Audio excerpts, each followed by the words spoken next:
You'll never prove it was me. Amanda's voice slithered through the speaker, laced with smug satisfaction. Everyone knows you're just jealous because I'm the favorite daughter-in-law now. Good luck explaining this to the family. I stared at the loan documents spread across my desk, my pulse pounding against my ribs. $75,000. Taken out in my name. The signature, almost perfect, wasn't mine, but close enough to fool anyone who wasn't trained to spot forgeries. My name is Olivia Parker, and at 32, I had just discovered my sister-in-law had stolen my identity.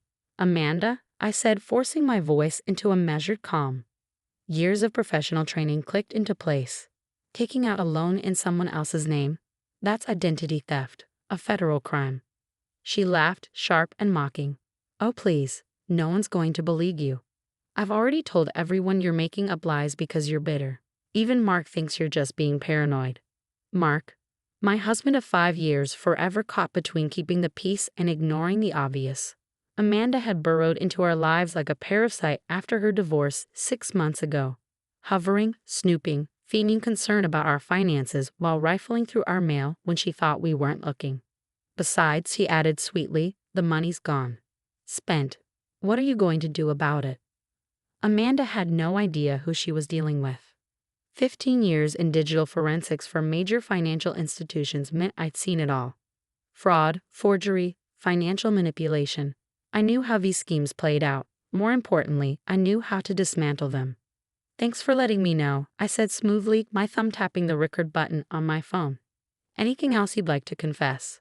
Oh, getting all formal now. Fine. I took the loan because I deserve it more than you do. You're just a boring office worker. I'm trying to build something for myself. The family understands. They'll side with me, not you. I ended the call, exhaling slowly. Then I got to work. Opening my laptop, I accessed the secure system my team used to investigate financial fraud. The loan application had been submitted online. I meant your move. Every digital footprint, every IP address, every keystroke left a trail. I followed it. Within the hour, I had my evidence. The application had been submitted from Amanda's apartment. My stolen social security number, her own email as a secondary contact. Sloppy, textbook identity theft. My phone buzzed. Mark. Liv, Amanda just called me crying, he started, his voice tight with concern. She says you're accusing her of something. You know she's been struggling since the divorce. Mark, I cut in, steady but firm. Come home. Now, there's something you need to see. Can't this wait? She's really upset. No, it can't. Your sister took out a $75,000 loan in my name. I have proof. Silence. Then finally, a hesitant. I'll be home in 20 minutes. While I waited, I fortified my case. Loan records, deposit trails, email confirmations. I secured the call recording in multiple locations. There would be no wiggle room. Mark walked in looking pale. I met his gaze, then silently turned the laptop screen toward him. He scanned the documents. The color drained from his face. She really did this. Because she thought she could get away with it, I said. Because she thought I was just a boring office worker who wouldn't fight back. He sank into the chair, running a hand through his hair. What are you going to do? I pulled up the official fraud report, my finger hovering over the submit button. My job. I've spent my career helping people recover from identity theft. I'm not about to become a victim of it. She'll turn the family against us, he whispered. She can try, I said, pressing the button. But unlike Amanda, I know exactly what I'm doing. The wheels were in motion. By Monday morning, the bank's fraud team would have everything they needed. Amanda had underestimated me. Badly. One final message lit up my phone screen. Hope you're not too upset about the loan.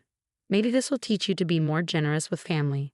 I smiled, took a screenshot, and added it to my evidence file.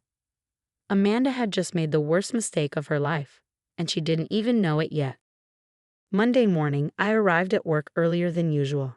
The sun barely touched the glass towers of downtown, and the air inside the fraud investigation department on the 23rd floor felt crisp with anticipation. Before I even settled into my chair, my phone buzzed violently. Amanda. What did you do? Her frantic text filled my screen. The bank just called me about suspicious activity on the loan. Fix this now. I silenced my phone and pulled at the case file I'd submitted. Every piece of evidence was airtight: IP addresses, timestamps, email trails, even her own arrogant boasts. Within hours, the department confirmed what I already knew. Amanda was guilty. The bank had frozen the remaining loan funds in her account. A knock at my door. "Mrs. Parker?"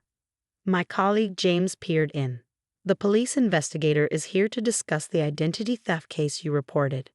Detective Miller, a seasoned professional with sharp eyes and a sharper instinct, flipped through my report, nodding as she reached the attached recording. "This is one of the most clear-cut cases I've seen," she said, making notes. "Your sister-in-law wasn't exactly subtle, was she?" "She never thought she had to be," I replied. "She assumed I was just some office worker who wouldn't know how to fight back." My phone vibrated again. This time, messages from Mark's parents. "How dare you accuse Amanda of theft? She's family. After everything we've done for you, this is how you repay us." Mark needs to control his wife. Control me? Interesting choice of words. By the time I got home that evening, Mark sat in the dark living room, his face shadowed with exhaustion. "Amanda's been crying all day," he murmured. "She says she'll lose everything if you don't drop the case. Mom and Dad, they're furious." I sat beside him, took his hand. "Mark, your sister committed fraud. She stole my identity, took out a massive loan, and laughed about it. What exactly do you expect me to do? Couldn't we just handle this privately? As a family?" His voice was almost pleading. I let out a slow breath. "Like when she borrowed your parents' credit cards, or when she accidentally opened accounts in your name." His expression told me he hadn't wanted to remember those. "This is why she keeps doing it, because no one ever stops her." Before he could answer, the doorbell rang. I checked the security camera. Amanda. Her makeup was streaked, her face blotchy with tears. "Please," she begged, looking directly into the camera. "Just let me explain." I opened the door but didn't move aside. When she tried to push past me, I stood firm. "The bank froze everything," she wailed. "They're saying it's fraud. You have to tell them it was a mistake." "A mistake?" I tilted my head. "Was it a mistake when you stole my identity? When you bragged that I'd never prove it was you?" Her sobs stopped like a switch had flipped. Her face twisted into something uglier, something more familiar. "You stuck-up bitch," she spat. "You think you're so much better than everyone with your fancy job? Guess what? The family will never forgive you for this. You'll always be the outsider who tried to destroy their daughter." I pulled out my phone and pressed record. "Is that a threat, Amanda?" She blinked. Then, slowly, she noticed the security camera above us. Noticed my steady grip on the phone. Noticed, for the first time, that she wasn't in control. Her voice dropped. What exactly do you do at the bank?" I smiled. "I investigate financial fraud and identity theft, and I'm very, very good at it. So, Amanda, would you like to explain again how you got my social security number?" The blood drained from her face. Behind me, Mark exhaled as if waking up from a long, heavy sleep. "You've been playing us all along," Amanda whispered, acting like some boring pencil pusher when really I was just doing my job. I finished for her. Speaking of which, Detective Miller will be in touch soon. She'd love to hear your side of the story." Amanda stood frozen, speechless for the first time in her life. I shut the door, and for the first time in her life, she was alone with the consequences of her own actions. The aftermath of Amanda's identity theft swept through the family like a storm, tearing apart long-held illusions. Detective Miller moved swiftly, assembling an airtight case from my evidence. 3 days later, Amanda was arrested, and just like that, the carefully maintained facade of family unity crumbled. I was in my office, reviewing the final case report, when Mark's mother called. "We found more loans," she admitted, her voice stripped of its usual confidence. "In James's name. In ours. Amanda's been doing this for years. We never wanted to believe it." The investigation uncovered a pattern stretching back nearly a decade. Amanda had stolen almost $200,000 from family members, always spinning herself as the victim, always relying on their loyalty to shield her from consequences. Mark stood by me through the proceedings, seeing his sister clearly for the first time. One night, as we sat on the back porch, he exhaled a long, heavy breath. "I enabled her," he admitted. "We all did.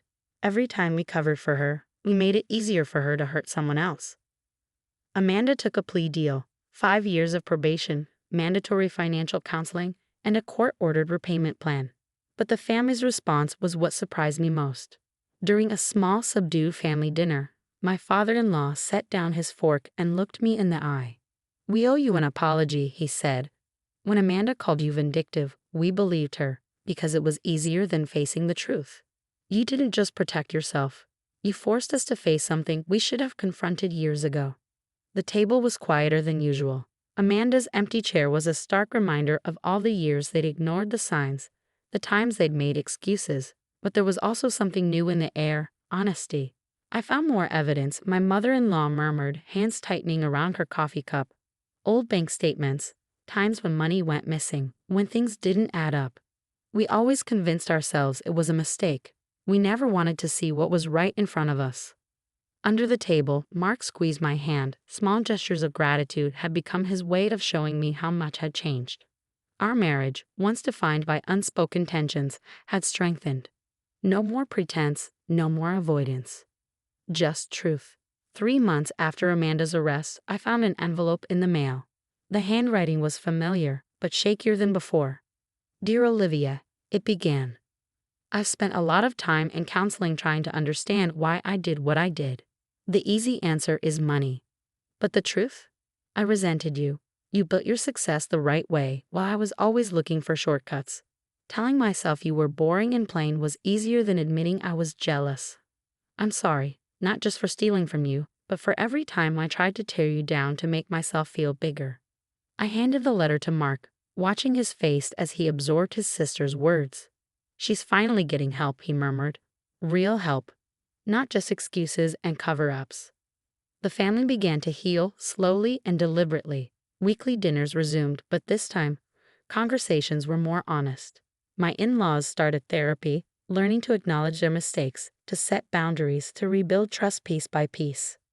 A year later, I stood before an audience, accepting my promotion as head of the fraud investigation department. Looking out, I saw my family, Mark beaming, my in-laws watching with quiet pride. Even Amanda's absence no longer felt like a wound, but a marker of the past we had finally faced. Sometimes, I told the crowd, the hardest frauds to uncover are the ones hidden behind family loyalty. But true loyalty isn't about silence. It's about having the courage to stop someone you love from hurting themselves and others. After the ceremony, my mother-in-law hugged me tightly. "You saved our family," she whispered, "not by catching Amanda, but by showing us we needed to change." That evening, as Mark and I walked home through the city, he suddenly stopped. "You know what Amanda told me yesterday," he said. "She said that, in a weird way, you did her the biggest favor of her life. Getting caught, finally facing consequences, it's the first time she's had to really look at herself." I squeezed his hand. "Sometimes," I said, "the kindest thing you can do for someone is to stop protecting them from themselves." The city lights glowed around us, and for the first time in a long while, I felt at peace. The truth hadn't destroyed this family, as Amanda had once threatened. It had made it stronger.